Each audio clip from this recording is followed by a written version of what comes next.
She glanced out the door. The sun was already high in the sky, baking the dusty paths that wound through her village. While the rest of her village took a nap, she wrapped a shawl around her head and prepared to go out. The shawl covered her long brown hair so that all you could see was part of her face. In her youth, her face had been smooth and pretty. But now lines radiated from out the edges of her eyes, the result of hard labor, many years spent in the unrelenting sun. But there was something about her face that could not be explained by sun or labor. There was no sparkle in her eyes, no hint of mirth around her lips.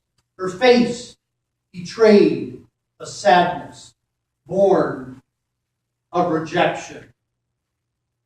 She grabbed a large clay pot, headed to the deserted streets for the well outside the village.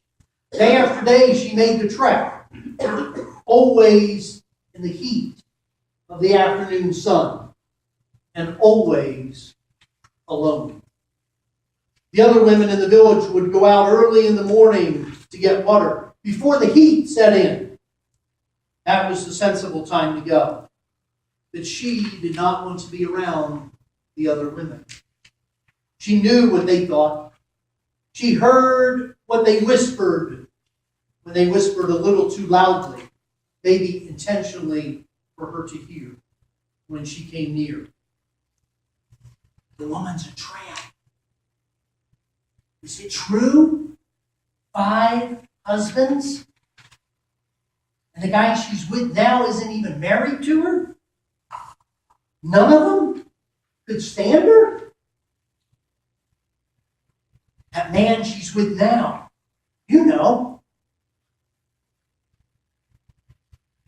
he's there. I think she'd sleep with anyone. The rejection, criticism. It made her distrusting and cynical. In public, she was as tough as her sun-weathered skin, but in quiet moments away from watching eyes, she ached and she hurt over the pain of her rejection, and she longed for someone to value her. But she couldn't show weakness. She was afraid that if she cracked even a little, she would fall apart completely. The sharp-tongued gossips, what would they do if they saw her break down? Talk about fuel for the gossips. So she, a reject, cast off, 5-time loser, walked down the path, tough but weary. She hesitated. There was someone sitting at the well. A man. He looked Jewish. Oh, great, she thought. There's nothing worse than a Jew to remind me of my rejection. Jews had considered Samaritans to be traitors of the faith. They had rejected the Samaritans in every possible way for so long that a simmering hatred existed between the two groups. It was astonishing that a Jew would even be found in a Samaritan town. Usually they would spend an extra day to travel outside of the area. Fortunately, she didn't have to worry much about this man. He wouldn't speak to her. Jewish rabbis made a point of pride never to talk to a woman in private, let alone a Samaritan woman. It was yet another rejection that she had to add to her life. Showing her tough exterior, she completely ignored the man as she walked up to the well and started to draw water. She assumed he also would ignore her, as if some kind of contest to see who could could do the best job of ignoring the other. But just then, he spoke. And the woman's life would never be the same. That was taken from the first chapter of the book that we're going to be studying, the I Ams of Jesus. You know it. You've heard the story before, maybe not quite in that way, but you know the story. Some would gently say a woman of a minority race down on her luck, most of it created by her own stupid action. That's not the way that Jesus saw it. She had faced a life of rejection. She wanted acceptance and love more than anything in the world, but she could not find it.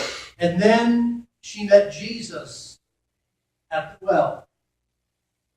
It wasn't by chance that Jesus was there. No, I don't think it was by chance that Jesus was anywhere. There was a purpose behind everything that Jesus did. He knew her hurt. He knew the pain of rejection. But Jesus didn't offer her the same old, same old. He offered her acceptance and love. I know that when Jesus was sitting there and she came up and he started to talk to her, the first thing out of her mouth must have been the words from that great Saturday Night Live skit. We're not worthy. And she wasn't. Jesus began to talk to her. Even just more than, "Hi, how are you?" He began to talk to her and get deep within her thought process. He says, "Go get your husband." Probably wanting to share the good news with her family. She responded she didn't have a husband. Technically, she was telling the truth. Ask anybody in town. They knew.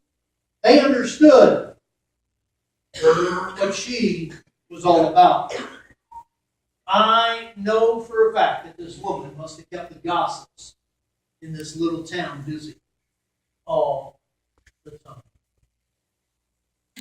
But yet, as transparent as she wanted to be, as open as she wanted to be, she could not allow herself to get there.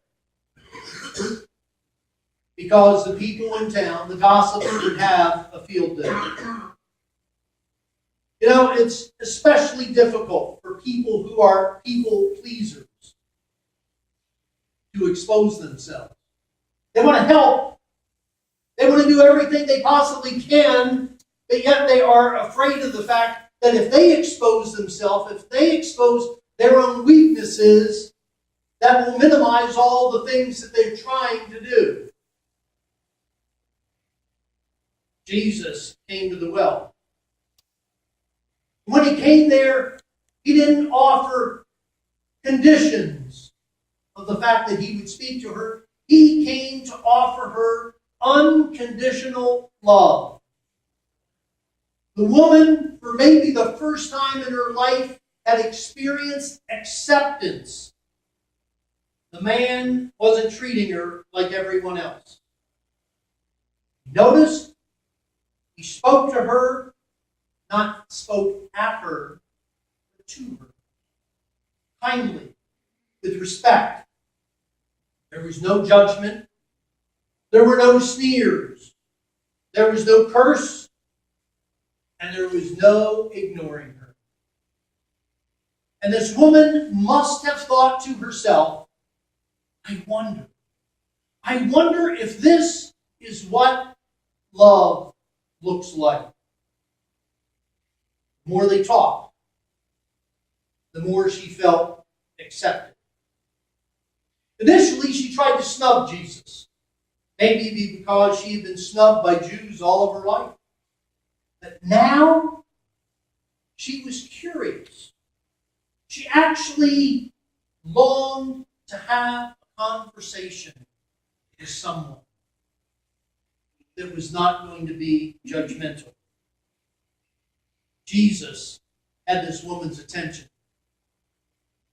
when he said, when he had asked for a drink. She was taken back. She didn't understand. She wanted more of what Jesus was offering. It wasn't just a drink from the well, but it was a drink of living water that would quench not just her thirst, but her very soul. It's like us. Each one of us desire to have that quench, thirst in our soul to be met. It's a need for acceptance, peace, for happiness. But it is all connected to a need, a spiritual need with a cure. Samaritans had tried to create that by coming up with their own little spot to go for worship. They had been rejected by the Jews, so they figured, well, if we're going to be rejected by the Jews, then we better come up with someplace different to be able to seek out God. I wonder how many of our children, grandchildren, nowadays, that applies to. They leave home, things are well, they're raised in a Christ-centered home, and they leave home, and they get out on their own, and they think to themselves, why all the big deal about God?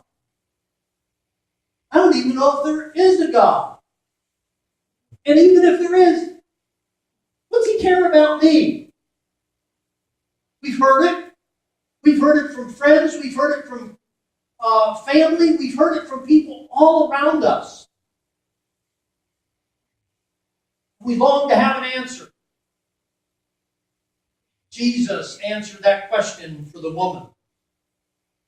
He gave it in a two-part answer. He said, finding God is not a matter of location. Well, that kind of blew the whole idea of having one separate place for worship for the Jews and one separate place for the Samaritans. It's not a matter of location. Worship is a matter of your heart. It's not a place. Worship is not where, it is who. Worship is a person. And Jesus drops the bomb in the conversation. He says, I am He. Now, I don't know if you've noticed throughout this story, but there is a major change that is taking place in the life of this woman. There is a major change. At the very beginning, she started thinking about herself. She started to thinking about the way people treated her. She started thinking about everything imaginable that was wrong in her life.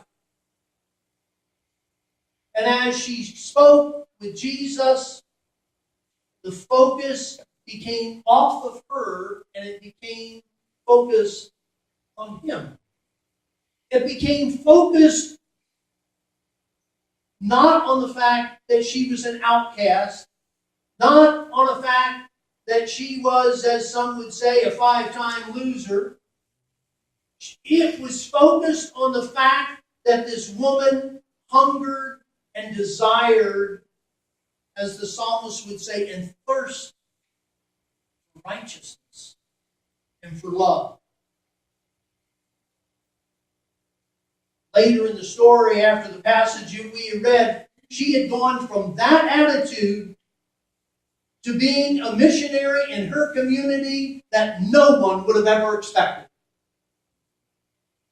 She went from that confrontation and that conversation with Jesus to casting all of her background aside and saying, this conversation, this love, this acceptance is so great that I need to forget what these other people tell me, and I need to go and share with them the good news of God's love. And because of that, what does Scripture tell us? She came into town, she told the story, and everybody said, "You're a crazy woman, get out of here." No! That's not what happened. She goes into town and she starts telling the story of meeting Jesus at the well, and the entire community comes to Christ. Comes in a relationship with God because this one woman, who is an absolute zero in the eyes of her community members, spoke out and shared God's love. Boy, that tells us something. It tells us something about today, and it tells us something about the preparation for Lent. When you and I confront the real person of Jesus Christ, we will never, ever be the same. We can't be the same. It requires us to respond favorably. And the people around us will never be the same. You and I, friends, are called to this place today to enter into a story with Jesus. A story where Jesus confronts everything about us and brings us to a point where we understand what it's all about. You want to do the story again? Here it is, with a magnifying glass on the 4 accounts of the gospel. The story of meeting Jesus and Him meeting us where we are. The I Am is calling you and calling me to meet, to converse, to trust, and to follow. Let us pray. Gracious God, we thank you